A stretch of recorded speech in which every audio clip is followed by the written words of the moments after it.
Bismillahirrahmanirrahim. Assalamualaikum warahmatullahi wabarakatuh. Alhamdulillahi rabbil alamin.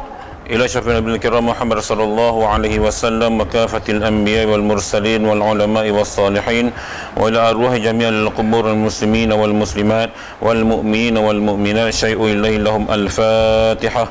A'udzu billahi minasy syaithanir rajim. Bismillahirrahmanirrahim. Alhamdulillahi rabbil alamin. Ar-rahmanir rahim. Maliki yaumiddin. Iyyaka na'budu wa iyyaka nasta'in. Ihdinas siratal mustaqim. Siratal ladzina an'amta 'alaihim ghairil maghdubi 'alaihim waladdallin. Alhamdulillahi rabbil alamin wa bihi nasta'in wal 'aqibatu lil muttaqin wa la 'udwana illa 'alal zalimin. Wassalatu wassalamu ala asyrafil anbiya'i wal mursalin sayyidina wa maulana Muhammad wa ala alihi wa sahbihi ajma'in. Subhanaka la ilma lana illa ma 'allamtana innaka antal alimul hakim. Rabbi shrah li sadri wa yassir li amri wahlul 'uqdatan min lisani yafqahu qawli. Rabbi yassir wa la tu'assir, Rabbi tambil khair, amin ya rabbal alamin. Alhamdulillah, muslimin dan muslimat, tuan-tuan dan puan yang dirahmati Allah Subhanahu wa taala, pertama dan utamanya marilah sama-sama kita menzahirkan rasa kesyukuran kepada Allah Subhanahu wa taala kerana masih lagi diberikan kepada kita kesempatan dan kesihatan yang baik untuk sama-sama kita berada di dalam dewan kuliah ini bagi menyambung kembali kelas pengajian kita yang mana kita berhenti pada minggu lepas, tajuk Haji Wida kalau tak silap.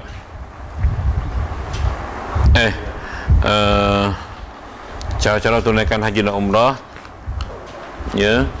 Minggu ni kalau tak silap kita akan masuk babun ma hurrima bil ihram. Perkara-perkara berkaitan dengan pengharaman ketika mana kita berihram, benda yang tak boleh kita buat ketika mana kita berihram. Baik, tuan-tuan dan puan sekalian, kita baru ni masih lagi dalam tragedi di Sulawesi, ya, melibatkan tsunami yang menenggelamkan sebahagian besar juga kawasan di Pulau Sulawesi sana, di Palu, Palu. Dan khabarkan masih lagi dalam 700 lebih yang belum dapat dijumpai kerana tenggelam terus, ya.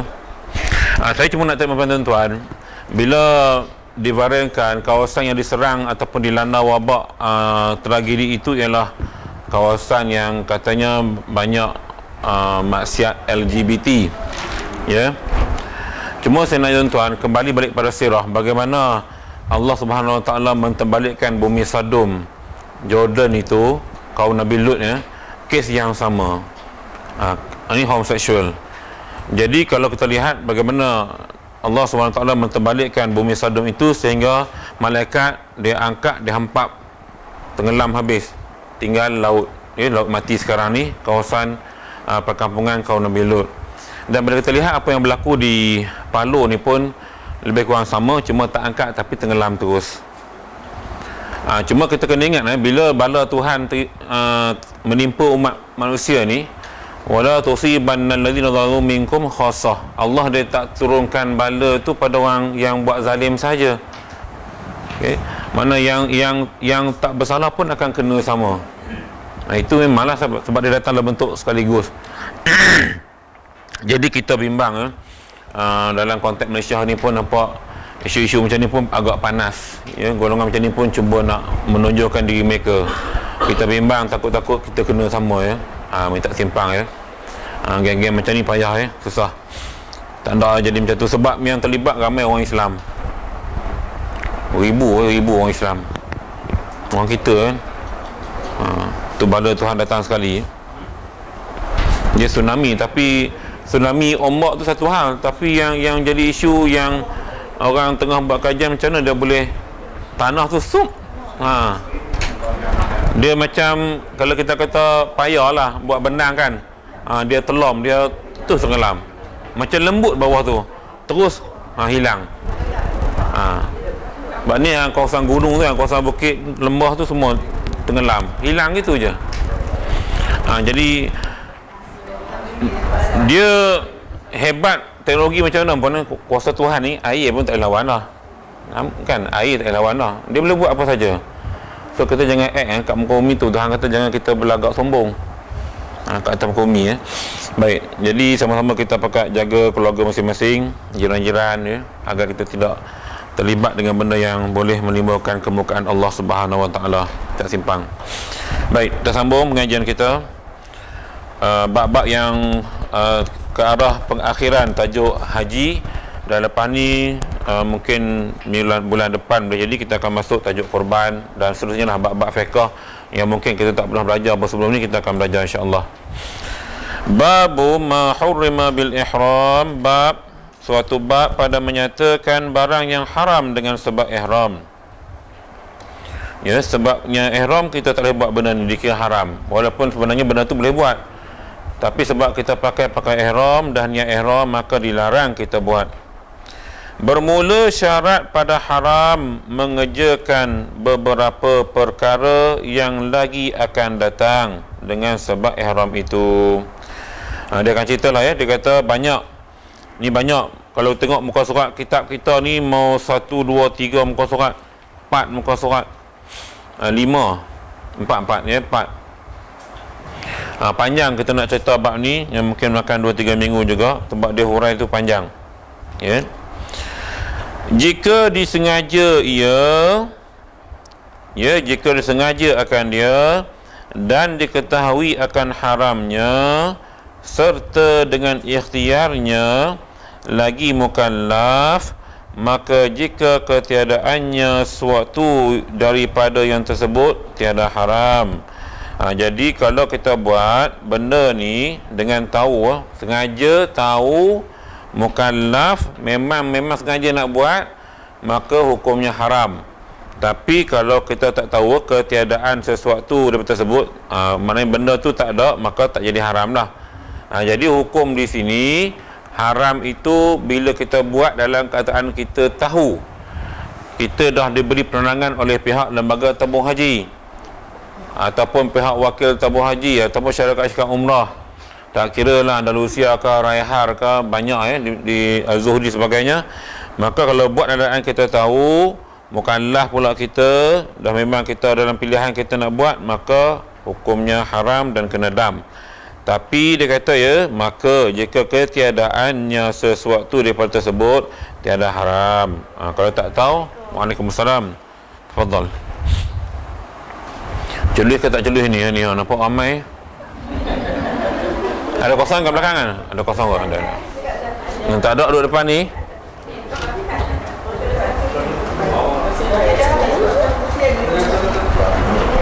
Ada kok di belakang ujung tu.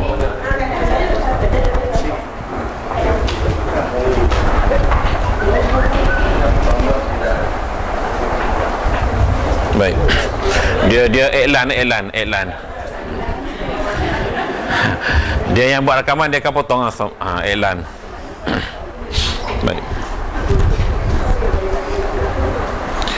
Dan adapun pada wajib damnya, yang kena dam pula kata dia, maka padanya tafsil. Tafsil itu maksudnya beberapa huraian, beberapa penerangan, penjelasan. Dia akan cerita. Jika ada ia semata-mata membinasakan, maka tiada disyaratkan pada wajib damnya itu akan sengajanya. Dan tiada disyaratkan pula akan ketahuinya dengan haram, seperti membunuh perburuan dan memotongkan pohon-pohon kayu. Baik. Keadaan pertama kata dia, tuan-tuan, yang ni yang dikatakan tak disyaratkan padanya dam. Kalau yang isu yang pertama tadi dia buat tanpa pengetahuan, tanpa ilmu, duduk saya saja, memang tak tahu, tak sengaja pergi duduk kepok pokok, biasalah kan. Dia pelik. Di Malaysia hijau, pokok banyak, itu biasa. Pergi padang pasir, pokok tumbuh, dia pelik. Bila pelik tu dia mula nak kepok lah apa benda, biasa orang kita. Jadi kata dia, kalau kita buat dalam keadaan kita tidak ketahui akan haram benda itu, maka kata dia tidak dikenakan dam lah, sebab tak tahu. Okey. Yang salah tu kalau kita tahu. Memang betul tuan-tuan, benda yang biasa kita buat di sini, benda tu tak kisah pun kita lalu turun kot dekat rumah saya tu kan, kepak dahan tu biasalah, kita dah biasa buat macam tu. Pergi Mekah pun rasa nak buat macam tu juga. Yang tu yang jadi masalah tu. Kalau terlupa, Tu dia kata kes terlupa, tak tahu, dia anggap benda tu dimaafkan. Dia benda tu biasalah. Dalam ibadat kita mana-mana pun kan, nasru wal lupa dan salah tu benda biasa dalam ibadat. Dan bila kesilapan kita buat dengan sebab kita tak tahu, macam kita semayang terlebih rakaat kan, kita tak perasan terlebih rakaat, tak salah, sujud sahwi selesai dah masalah. Sebab keterlupaan tu itu lumrah bagi manusia. Nisan al-insan nasia tu makna lupa.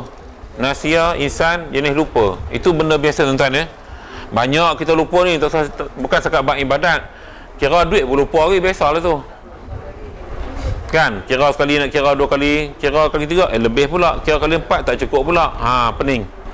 Itu biasa, lupa. Baik. Dan jika daripada semata-mata mengambil bersedap-sedap,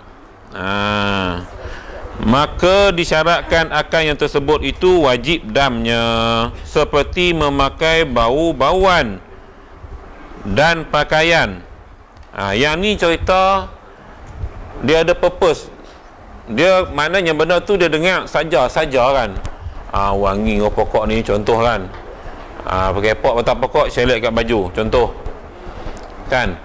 Jadi atas dasar itu dikira sengaja. Walaupun niatnya biasa-biasa je lah, tapi dikira sengaja. Contoh dia kata situ macam kita memakai bau-bauan minyak atas lah. Sebab kat Malaysia ni yang jumpa minyak atas banyak kat Maidin je. Jadi gamaknya tak nak pergi Maidin, pergi sana minyak atas banyak. Nak try belakang, semua nak try, semua jenama nak try. Akhirnya dia mengundang bala dah tu ya, kena dam. Dan pakaian dan memakai minyak. Ni minyak rambut lah ya. Biasa minyak rambut yang tak boleh tu. Tak kira lah bel krim tak bel krim ke. Zaman kita hak muda mula, kami dulu tempat Tesco, Tanco kan. Saya ingat waktu saya masih zaman sekolah, Tanco. Hak buh rambut jacak naik tu. Oi tajam rambut kita time tu. Tanco Tanco bel krim tu zaman-zaman kita dulu. Lah tak ada dah nama tu lah, tak ada dah. Baik. Dan jika ada ia membinasakan dan mengambil bersedap-sedap, maka jika dighalibkan padanya membinasakan, tiada disyaratkan pada wajib damnya akan yang tersebut. Sampai sini ya, belum ayat tu belum. Dia sampai mengambil bersedap-sedap. Okey, sampai situ ya. Dan jika ada ia membinasakan dan mengambil bersedap-sedap, maksudnya dia memang guna untuk seronok-seronok, suka-suka, happy-happy, biasalah kan. Baik. Maka jika dighalibkan padanya membinasakan, tiada disyaratkan pada wajib damnya akan tersebut, seperti bercukur dan mengeratkan kuku. Ini kalau tak ghalib tuan-tuan. Kalau ghalib ni maksudnya biasa, tapi tak mungkin kau nak kerat kuku hari-hari. Kita faham macam tu. Biasa kerat kuku ni hari Jumaat sunat. Okey. Kata ulama tuan-tuan, kau nak kerat kuku jari ni baru sambung. Ini dalam kitab Nabi tak sebut pun. Saya mengaji dulu, Tok kata kita mula jari telunjuk, jari yang kita angkat syahadah, kanan, jari hantu, jari tengah, jari ni, patah sini baru sambung sini sampai habis. Tapi tak ada sanad ya, ini hanya tok guru sebut. Takat saya ngaji dulu dia kata gitulah. Cuma dia ada hujah dia. Benda yang kita agungkan Allah, syahadah, kita kena bersihkan dulu. Tu dia punya pandangan dia lah ya. Okey, dia ikuti dengan ni. Sebab kanan, sebab kita nak makan, nak buat benda baik, semua guna kanan dulu. Yang ni last, kiri. Tapi tuan-tuan, hak ni hanya sekadar ulama punya pandangan tapi tak ada dalil yang sah daripada Rasulullah, maka terpulang pada tuan nak potong ikut mana. Yang potong jari sudah, potong kuku saja nah. Masalahnya Ustaz, Ya. kita kan guna tangan kanan. Jadi kita nak buat apa-apa kita mula dengan tangan kanan. Sebab kita punya yamin tak guna yasir. Cuma ingatlah bila potong kuku kena mula ke kiri dulu start. Guna penyepit tu mungkin kekok sikit. Mintalah cik abang tolong potong. Tak buat gitu apa? Saya kuku isi saya potong tau. Saya kuku saya isi saya potong. Saya tak potong neri. Tak sungguh. Dia bukan romantik. Perut buncit tunduk tak boleh. Kaki, tangan saya potong neri. Kaki tak boleh tunduk pasal perut buncit. Tapi bila dah biasa kan memang dia potong lah sampai sekarang. Tu antara kalau kita nak dari sudut hubungan kalau kita nak hubungan tu mesra, benda-benda yang macam tu boleh dibuat lah ya. Bukan paksa, memang dia rela nak buat. Okey. Cuma janganlah kalau kerja kampung tu kan kuku kita ada dia panggil sekam apa mula kan. Tu tak boleh lah. Ni kita duk pekan insya-Allah kuku bersih. Dia apa ni Ustaz, dia ada problem sikit lah di situ.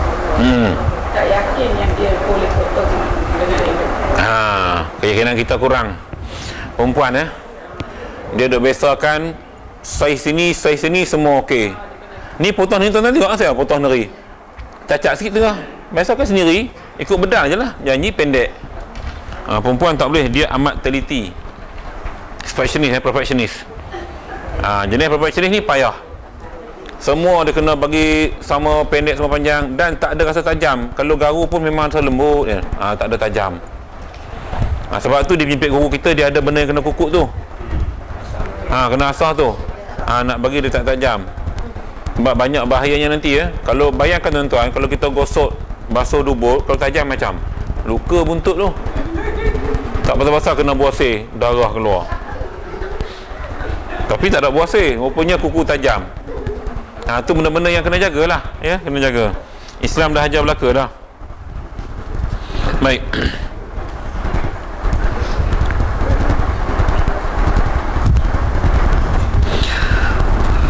Maka disyaratkan pada wajib damnya akan tersebut seperti jima dan tiada wajib dam atas yang tiada mukallaf mutlak.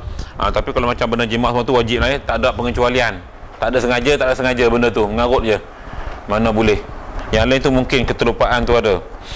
Dan dia kata hukum tu gugur kalau bukan mukallaf, budak-budak tak kena. Maka inilah beberapa perkara yang haram dikerjakan dia di dalam ihram. Baik ya. Pertama dia kata atas laki-laki yang ihram menutup setengah kepalanya atau rambut yang di dalam had kepalanya dengan sesuatu. Okey, sesuatu yang dinamakan menutup pada uruf seperti kepiah atau perca kain atau tanah. Tutup dengan tanah. Tanah liat, tanah apa kan? Mungkin kepala botak, so dia nak tutup panas sangat kan? Tak. Hak kepala tu maknanya hak yang rambut tumbuh lah, tu hak kepala. Border dia yang rambut tumbuh. Kalau bulu ke macam pipi ni dia tak panggil hak rambut, hak kepala, dah jambang. Pipi kan, ni dagu. Kira hak kawasan kepala. Ya? Kawasan kepala. Jadi dia kata tutup tak boleh buah kepiah ke, poca kain ke, atau tanah ke, atau inai ke apa ni inai ke, inai yang pekat keduanya. Okey. So yang ni tak boleh. Sebab tu kalau kita lihat jemaah haji semua kosong. Ya, kosong. Jangan duk letak apa-apa waktu ihram. Baik.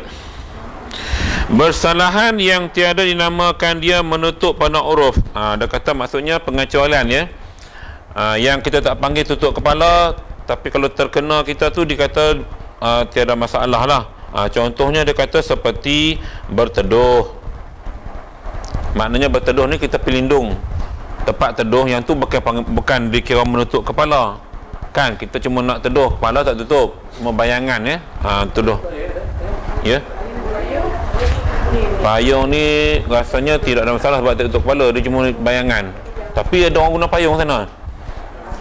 Tengok time lah kalau panas keterlaluan tu. Sebab kalau ikut hukum ni berteduh, dia kira tak apa. Teduh sama ada teduh payung, teduh bayangan. Cuma buat payung ni ganggu orang lah. Dia pakai topi. Yang tu kalau Malaysia tak buat gitu saya tu. Mazhab lain kot. Mazhab lain kot. Dia buat kias senang, janji kepala tak tutup, atas sikit apa dah. Dia kira gitu. Pada masyad lagi teruk panas ya. Kita kena faham macam tu ya. Panas masyad lagi teruk panasnya tu. Dengan umpama, saya cuba baca, saya tak faham benda ni ya. Tuan-tuan dia tulis apa tu? Syakdah ni syakdah ni saya tak tahu.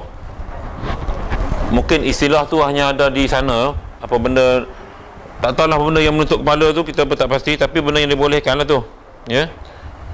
Dan bersentuh dengan dia sekalipun.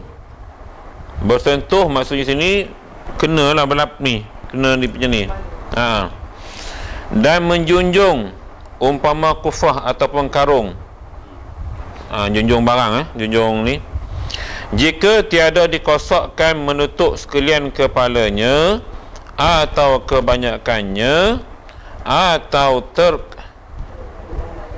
tenggelamnya tu bukan terkalamnya, tenggelamnya di dalamnya air. Jikalau keruh sekalipun, ni hak jenis boleh letak yang atas tu, sejuk kepala jika atau menutup kepalanya dengan tangannya atau tangan yang lainnya, maka tiada wajib dam pada sekaliannya.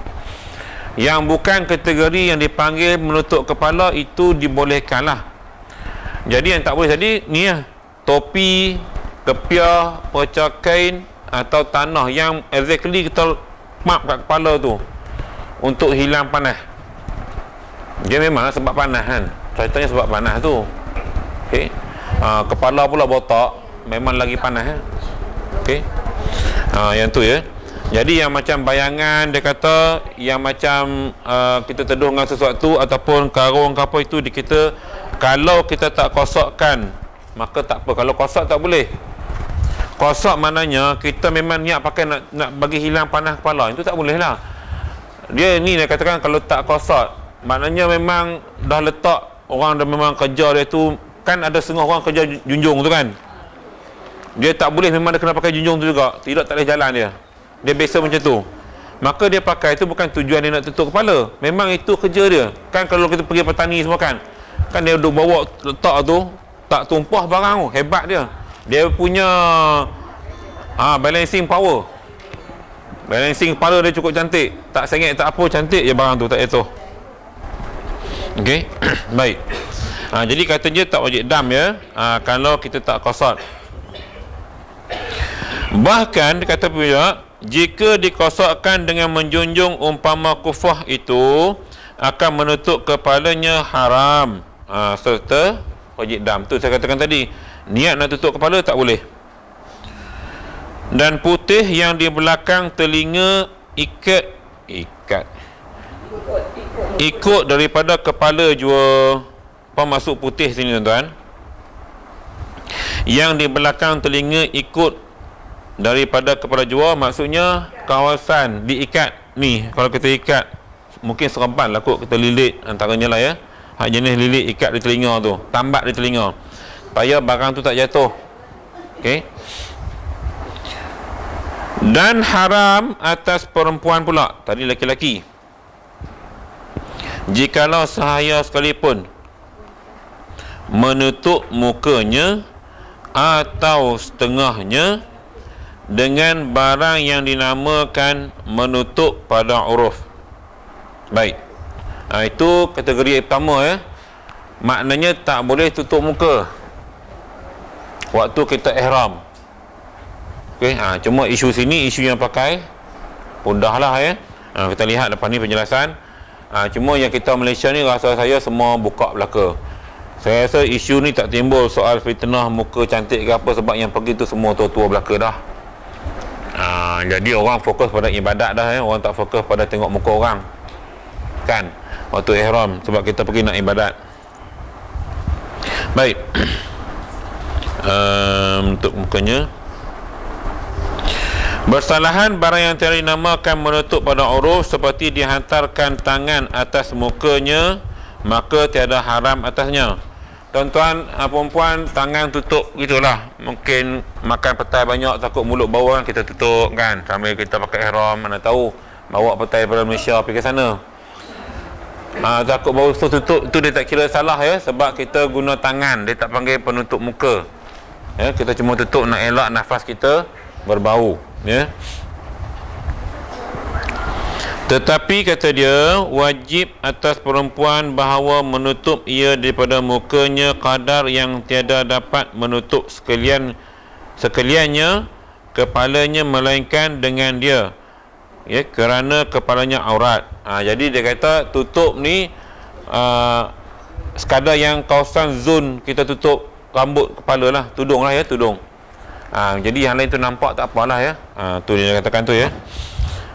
Sebab kategori kepala, rambut adalah dikira sebagai aurat. Dan harus baginya menutup mukanya dengan kain yang direnggangkan dia daripada mukanya dengan umpama kayu.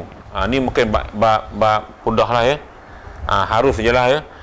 Jarang dan masih boleh nampak kita punya ni lah muka, cuma tak apa nampak dengan jelas sebab kain. Itu sebab yang pakai ni semua jarang kita nampak dia punya tu, cuma dia tutup sekadar tak boleh nampak dia punya ni lah ya. Baik. Dan haram pula atas perempuan memakai qafaz, iaitu sarung tangan. Tuan-tuan tak payah pakai sarung tangan kalau kat Malaysia ni kan kita pakai sarung tangan takut panas bawa kereta kan, perempuan suka pakai yang tu. Jadi sana jangan pakai, tak boleh, wajib dam dia. Melainkan kata dia kerana hajat, seperti mudarat yang tiada tertanggung pada adat. Okey, ini kes apa tuan-tuan? Ini kes kalau kita kena eczema contoh. Kan tak ada kena panas kan, dia berayak. Jadi yang tu boleh tutup sebab mudarat. Mudarat pada sini satu, mudarat pada orang lain, takut terkena bisa air tadi boleh berjangkit pada orang lain. Maka ketika itu dibolehkan kita memakai atau lapik dengan benda yang menutup kepanasan kulit kita daripada terkena cahaya matahari. Itu sebab penyakit. Sebab penyakit kulit sekarang ni banyak tuan-tuan ya. Pelik hairan bin ajaib. Memang banyak pelik-pelik sekarang ni. Sepanjang saya dalam bidang perubatan ni, saya jumpa dan rujuk doktor juga, rupanya bawah lapisan kulit kita ni dia ada lagi satu jenis lapisan, ada bakteria-bakteria yang mudah berjalan di kawasan tu tau. Bawah kulit kita ni ada lagi. Tu yang kadang-kadang kita susah nak lega tu, sapu krim tak lega. Dia ceritanya kena rendam air panas ke air laut, baru nampak. Dia punya tu ya. Dia ada dalam lapisan kulit kita ni. Dia ada lagi bawah tu. Dia banyak lapis saya, banyak lapis. Tu cerita kulit. Sebab tu macam kanser kulit kepala kan, dia tak attack pun dalam otak tau, dia kat kulit kepala je, kulit je. Yang luka nanah darah keluar tu lap hilang, sakit balik, tapi sakit lah. Tapi dia tak sakit kat dalam otak tu, dia sakit kat luar, kat kawasan kulit. Tu kanser kulit dia. Tu yang banyak kes sekarang macam-macam.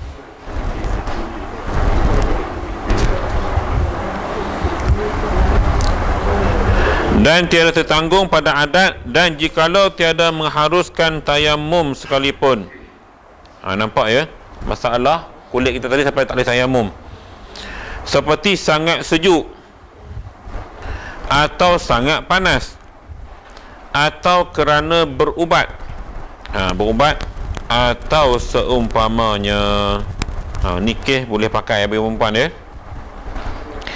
Dan setengah daripada hajat itu barang yang apabila ta'yin menutup muka perempuan kerana menolakkan menilik kepadanya yang diharamkan dia, maka harus menutupkan dia, serta wajib dam.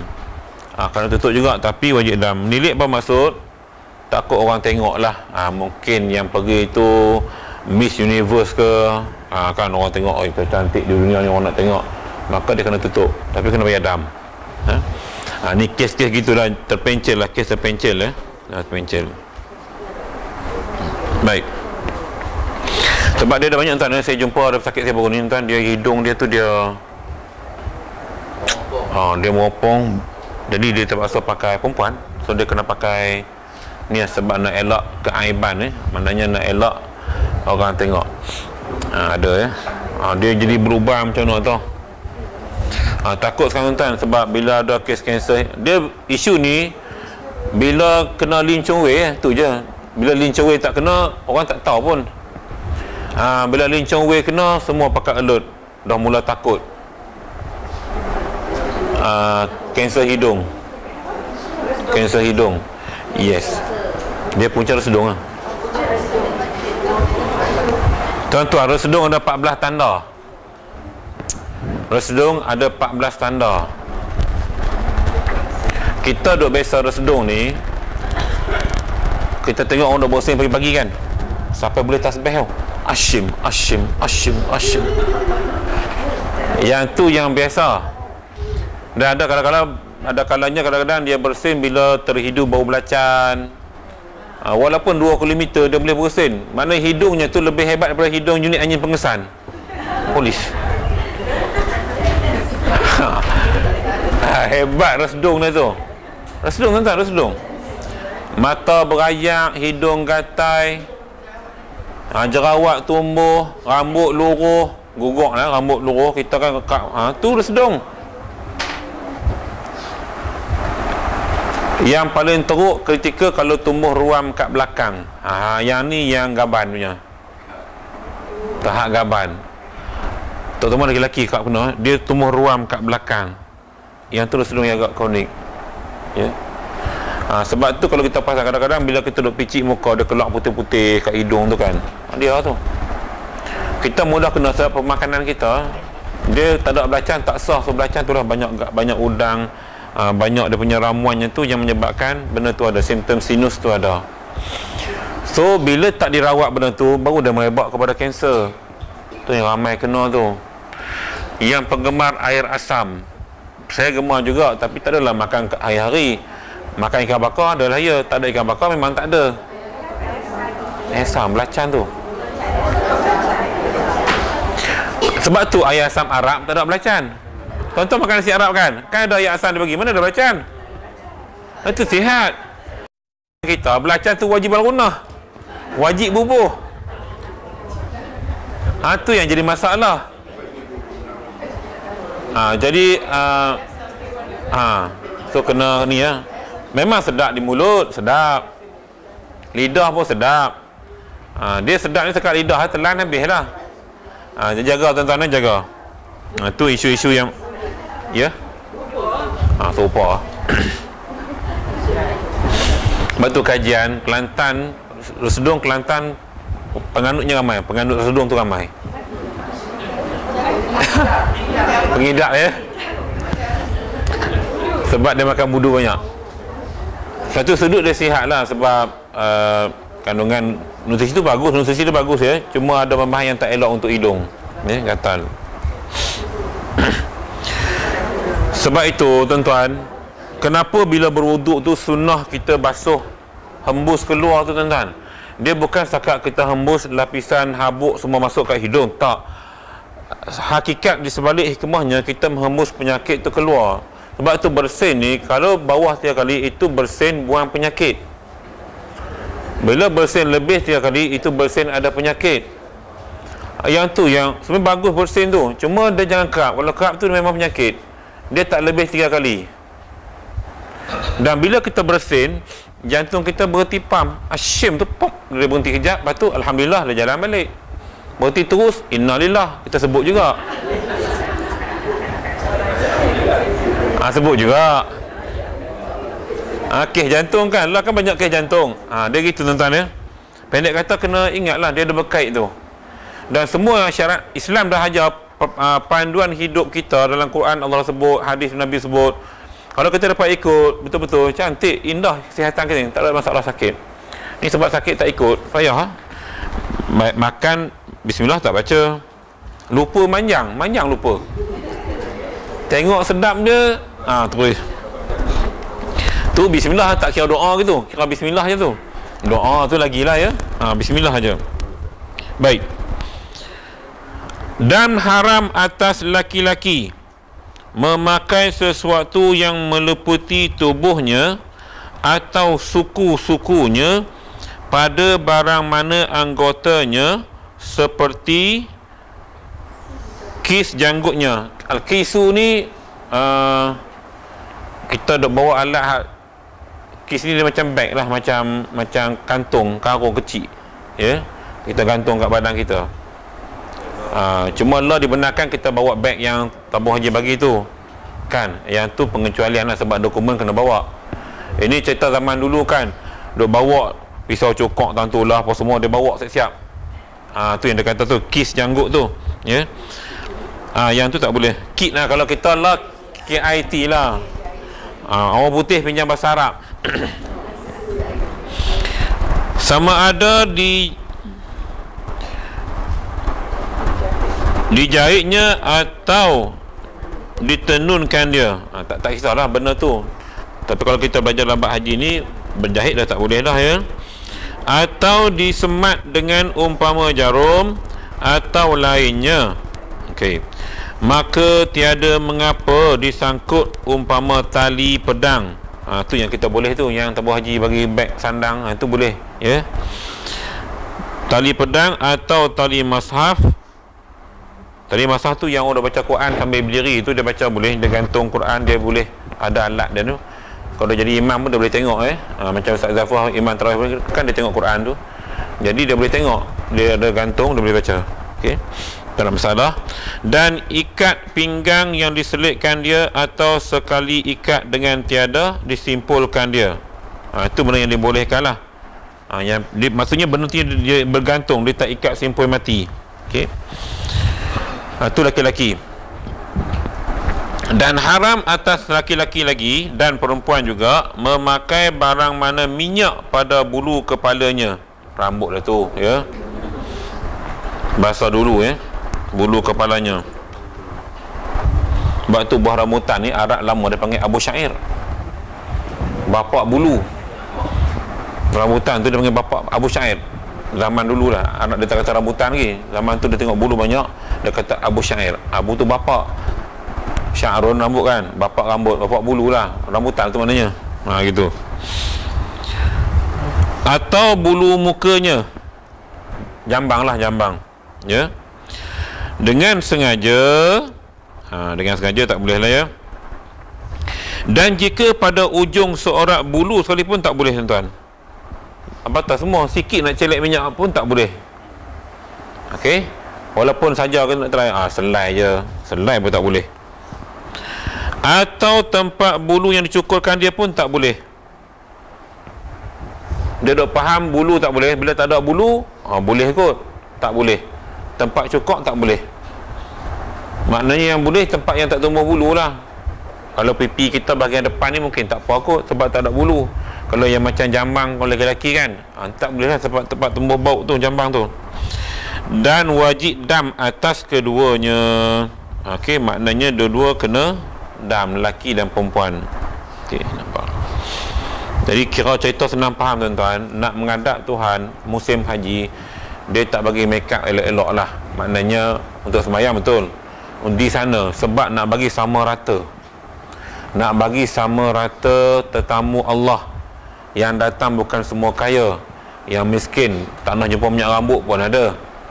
Jadi kalau dibenarkan kita pakai juga, maka tersentuhlah hati mereka-mereka yang susah tadi. Wanginya bau minyak rambut dia pakai kan. Jadi keadilan Islam pada umatnya itu dia letak pada bab haji ni. Kita tuan nampak semua sama. Okey, semua sama. Cuma beza kain ihram, ada nipis ada tebal, itu je lah kan. Yang tu je beza, warna sama. Dan haram atas keduanya, yakni lelaki dan perempuan, memakai bau-bauan dengan sengaja pada zahir badannya. Maksudnya pada zahir badan tu, kat luar lah kita celek minyak wangi tu, okey, celek minyak wangi tu. Atau pada batinnya. Yang ni nak hurai ke mana? Minyak wangi nak celek kat batin macam mana? Atau pada pakaiannya, hingga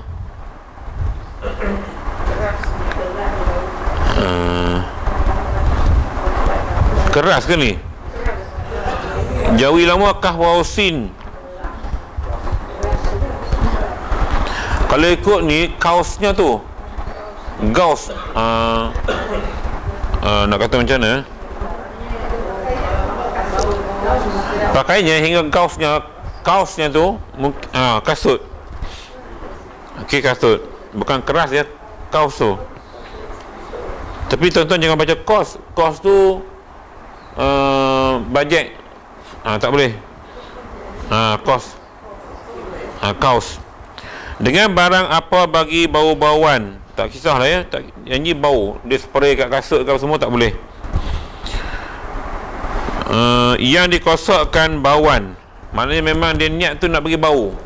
Mungkin kasut dia tu dah banyak hari kan, bau masam, nak bagi bau wangi, tak boleh pada ghalib. Seperti kasturi, yang diketahui minyak paling wangi, antar paling wangi ya, kasturi. Dan za'faran, yang kita panggil za'faran tu, za'faran yang warna merah tu nah, yang belah-lah tu ya. Dan gaharu, ni semua bau wangi ya. Dan kapur. Dan jikalau bercampur dengan sesuatu sekalipun, tak boleh, benda tu campur benda lain pun tak boleh. Bersalahan segala bagi yang tiada dikosokkan baunya pada ghalib, seperti karnaval bunga cengkeh. Saya tak pernah faham ni, bila saya rujuk memang susah bahasa ni ya. Maksud kerana bunga cengkeh, mungkin bunga cengkeh tu bau ya, dia bau. Mungkin dibuat bunga cengkeh tu mungkin dibuat dalam tangkar ke dalam apa yang kita pakai, tapi berbau. Itu mungkin maksudnya tu ya. Dan mustaki, getah kayu. Dan khazamah, rupa kulit. Tuan-tuan, ni semua bahasa lama, saya memang tak arif ni. Bahasa alat lama yang beranak tak beranak lagi, tak tahu benda ni. Jika harum bau sekalipun, gitu. Cuma dia kata sini benda-benda macam ni, jika harum bau sekaliannya sekalipun, okay, tiada haram memakainya dan tiada dam padanya. Yang boleh tu, kalau dia kata tadi ya, kita ulang balik, bila kita kosok bau-bauan tu tak boleh. Tapi kalau tak kosok bau-bauan, bukan kita niat pakai bau, memang benda tu memang ada. Cengkeh tu benda yang memang lumrah kita pakai, bukan untuk bau. Mungkin untuk, kita kata cengkeh ni bagus untuk buang angin lah kalau minum tu kan. Kalau letak kat mana-mana tu, dia dapat hindar daripada semut, anai-anai, sebab baunya tu penawar ya, penawar. Yang tu tak kosokkan tak apa, dia kata ya. Jangan kosokkan untuk bau. Baik.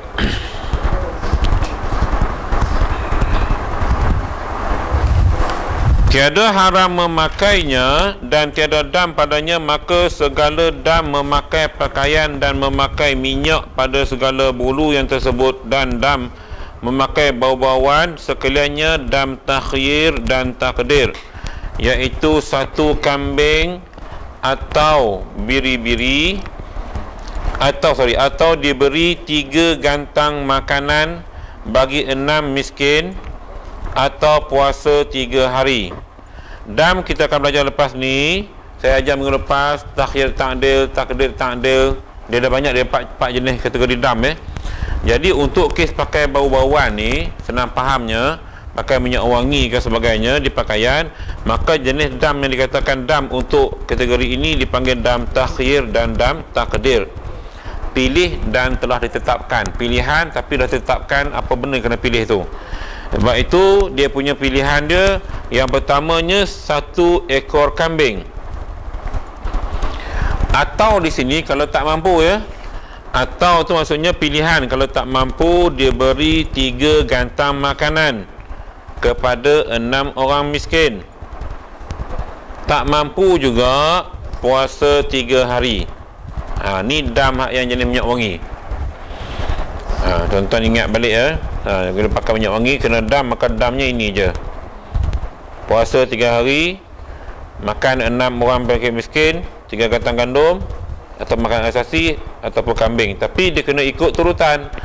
Kambing dulu, tak mampu kambing baru pergi pilihan kedua, tak mampu baru pergi pilihan ketiga. Pilihan keempat tak ada, itu je. Last kena puasa. Puasa tak nak juga, tak tahulah ya, kena buat yang 3. So ikut turutan. Dan haram jima' dan segala mukaddimahnya, tak boleh. Ni sebab apa kalau duduk, sebab tu duduk berasin tak apa, duduk sekali payah, duduk asin tak apa. Seperti mengucup perempuan, tak boleh. Atau dipeluknya, tak boleh. Atau menyentuh dengan syahwah, tak boleh. Dan mengeluarkan mani, tak boleh dengan anggotanya. Maka haram jima' yang tersebut jika ia berakal dan dengan dikehendaknya, dan mengetahui dengan haramnya, dan haram serta wajib dam. Hukum sudah haram dan wajib dam. Jika tiada keluar mani sekalipun, kena dam. Sama ada jima' pada kubul atau pada dubur, pada laki-laki atau perempuan, sama ada yang berhubung atau yang bercerai. Dan jika pada binatang, dan jika dibalutkan dengan kain pada zakannya sekalipun, maka binasalah dengan dia hajinya. Tuan-tuan, ni bukan sekat batal ni ya. Habis haji tahun tu habis. Tu berat dia. Undang-undang bab-bab zina, bab-bab persetubuhan waktu ni tak boleh ya. Walaupun suami isteri kita, tapi waktu ibadat ketika ni tak boleh. Kata dia haji itu boleh binasa ya. Waktu ihram lah, waktu kita dah habis nafal tu tak apa dah. Ni kira waktu kita ihram tu. Jika ada ia dahulu daripada tahallul awal. Okey. Kalau lepas ni kira sebelum tahallul awal lepas tahallul awal banyak benda dah boleh buat dah. Lepas tahallul sani semua benda dah boleh buat. Okey. Dan umrahnya jika dahulu daripada bercukur, dan wajib ia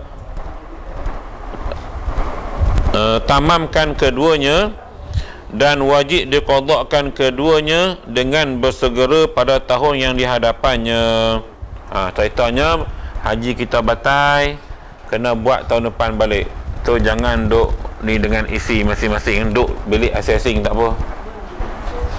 Kan itu hikmahnya duk asing tu. Dekat-dekat tak apa, tapi bilik asing-asing ya. Perempuan dengan perempuan, kalau boleh kawal tu ya, jaga. Kena jagalah. Dugaan tu banyak. Panas tak ada dugaan, dia musim sejuk tu dugaan banyak. Itu masalah tu. Jadi nak senang buat pergi haji ke umrah, pergi buat musim panas. Pilih musim panas ke, musim bunga ke, okey sikit. Musim salji parah. Sebab salji tak ada. Kalau salji ada, ada lah sekali kan. Dua-dua ada juga. Sejuk dia lain.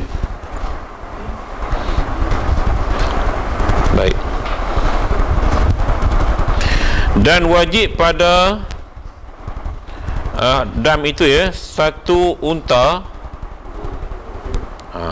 Tadi kambing, ni power punya ni, 1 unta yang memadai pada adhiyah, pada untuk dikorbankan maka wajib.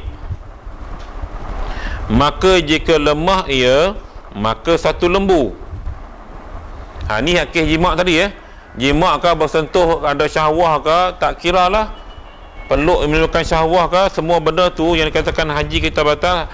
Haji binasa satu, kena dam lagi pula. Unta seekor, tak mampu unta, kata dia lembu. Maka jika lemah ia tak mampu juga, maka 7 ekor kambing. Mana mahal? Rasa 7 ekor kambing lagi mahal kan? Harga sekarang ni kambing lagi mahal. Maka jika lemah juga, maka diberi makanan kadar harga unta. Itu makna saya 4,000, 5,000, dia tak mampu, dia kena bagi makanan sejumlah nilai unta. Baik beli unta sebab nilai. Cuma benda tu yang lain kan. Kalau unta tak ada mungkin, tapi nilai itu tetap 5 ke 6,000. Parah tu. Maka jika lemah, wajib ia puasa kadar sebilang-bilang cupak daripada makanan yang dikira-kirakan harga unta. Sudah. Jadi nisbah RM5,000, agak-agak boleh beli beras berapa cupak. Baca mudah, cupak 1.8 kilo. Jadi kalau sekilo, kalau sekilo beras apa dek? Kita kira cupak lah ya. Katalah RM1.07 secupak, bahagi dengan 5,000 bahagi RM1.07, berapa kita dapat berapa? Itulah bilangan hari kena puasa. Darab lah. Kalau tuan-tuan lihat sini, dia bagi pilihan denda tu macam, kalau macam tadi takdir senang tuan-tuan. Tak mampu yang ni, dia bagi rendah sikit. Yang ni level sama, cuma jenis tu je tak sama. Denda kena denda, tapi nilai denda itu memang tinggi. Kata dia kena puasa ikut bilangan cupak harga makanan dengan seekor kambing, seekor unta. Maka dinamakan dam ini dam tertib dan ta'dil. Akan dijelaskan ya, seperti lagi akan datang sebutnya. Okey. Nampak berat ya, berat. Tak ada pengecualian tu. Sunan tu dah cantik dah. Tak boleh buat yang ni, tapi level je sama. Dan tiada wajib fidyah dengan mukaddimahnya yang tersebut. Okey, melainkan mubasyarah dengan syahwah dengan ketiadaan berlapik, maka fidyahnya dan fidyah maka padanya fidyah. Okey. Fidyah pula hak denda, hak yang fidyah kena juga. Cuma fidyah ni dia kata pengecualian. Kalau mukadimah jima' tadi tu tak berlapik dan sebagainya tu, dia ada pengecualian. Kalau berlapik sekian, tak berlapik sekian, dia ada pengecualian lah ya. Dan fidyah jima' antara 2 tahallul, dipilihkan dia antara disembelih 1 kambing atau bersedekah 3 gantang bagi 6 orang miskin, atau puasa 3 hari. Maka dinamakan dam ini dam takhir dan takdir. Baik, jadi faham kita yang hak jima' tadi, yang berlaku persetubuhan suami isteri tadi, denda kita dah tengok ya, yang unta, lembu, kambing 7 ekor, kalau tak mampu juga kena beli puasa berdasarkan bilangan makanan. Kalau denda untuk mukaddimah kepada jima', tak berlaku jima' tapi mukaddimah, peluk-peluk ke, tapi menimbulkan mubasyarah, menimbulkan satu hubungan yang mesra, maka dia kena denda juga dalam bentuk fidyah. Dia sebut fidyah di sini ya, tapi denda dikira dalam kategori dam lah ya. Maknanya orang tu kena sembelih 1 ekor kambing atau bersedekah 3 gantang bagi 6 orang miskin, atau puasa 3 hari. Maka dinamakan dam ini dam takhir dan takdir. Okay. Baik, sama sikit lagi. Adapun mengeluarkan mani yang tersebut itu haram, maka tiada wajib fidyah padanya, melainkan apabila keluar ia dengan menilik dengan syahwah. Nampak berat juga ni. Dia menilik dengan syahwah, dia maksudnya dia memandang khayalan tu sampai keluar air mani. Yang ni kena. Okey. Yang ni berat juga ya. Khayal tu lebih, menilik tu khayal lah ya. Melihat dengan pandangan nafsu dan menyentuh dengan syahwah serta berlapik tiap-tiap daripada keduanya itu haram. Hukum memang haram dan tiada wajib fidyah jika keluar mani sekalipun. Ini kalau dia kata kalau keluar mani itu bukan dengan sebab sengaja, tadi dia hanya khayal, mimpi ke apa benda kan, yang tu kata dia tak kenalah. Gitu. Dan jika ia jima' kemudian daripada mubasyarah atau kemudian daripada mengeluarkan mani, masuklah fidyah keduanya itu pada fidyah jima' yang kita kata unta tadi ya. Dan jika bukan ia sebab bagi jima' itu, dan jika panjang masa antara keduanya sekalipun, dan wajib fidyah 1 kambing pada jima' yang kemudian daripada jima' yang mempasakkan haji, dan berbilang-bilanglah fidyahnya dengan berulang-ulang jima' yang tersebut. Yang pertama kena teruk, buat kali kedua kena kambing saja. Berterusanlah benda tu. Kalau dia dah kata dah batal-batal dah, alang batal, jenis ni payah dia janganlah alang batal nak buat juga, dah batal kan, buat jugalah, kena juga, buat lagi, kena lagi. Cuma kali kedua tu ringan sikit. Kali kedua tu dia kata kambing sekok, kalau tak boleh bagi makan 6 orang, tak boleh puasa 3 hari. Dan dia kata berterusanlah benda tu berulang-ulang kalau dia ulang-ulang buat. Pakat-pakat jagalah noh. Gitu. Insya-Allah dugaan tu banyak. Okey. Jadi kita berhenti di situ. Ya boleh. Itu semua ni dibiarkan untuk orang yang buatnya. Orang yang kena buat. Dia ni.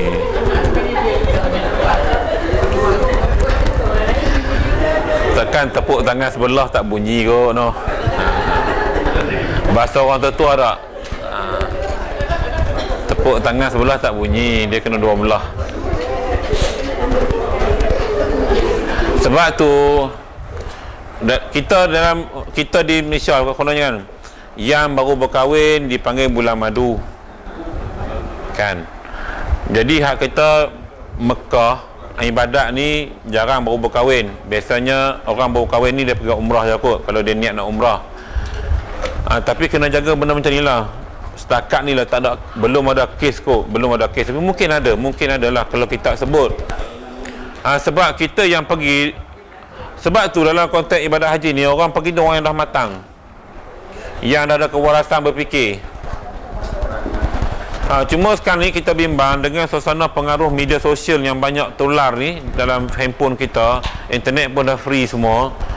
Takut kadang-kadang mempengaruhi tindakan kita waktu kita beribadat. Jangan main-main lah. Syaitan ni dia boleh mencelah je. Ni kerja syaitan. Dia suka mencelah. Di mana kelemahan kita, di situ dia akan fokus.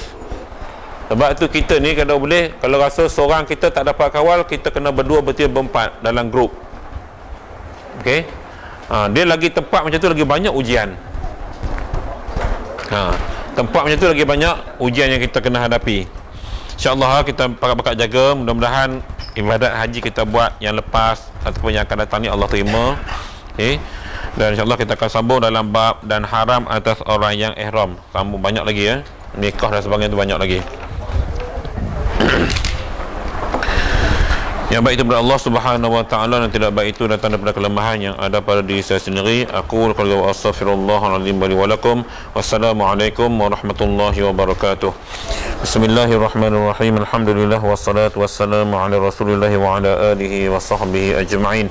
Allahumma arhamna bil Qur'anil azim waj'alhu lana imaman wa nuran wa hudan wa rahmah. Allahumma dzakkirna minhu ma nasina wa 'allimna minhu ma jahilna warzuqna tilawatahu ana الليل وأطراف النهار واجعله لنا حجة يا رب العالمين. وصلى الله على سيدنا محمد وعلى آله وصحبه وسلم والحمد لله رب العالمين.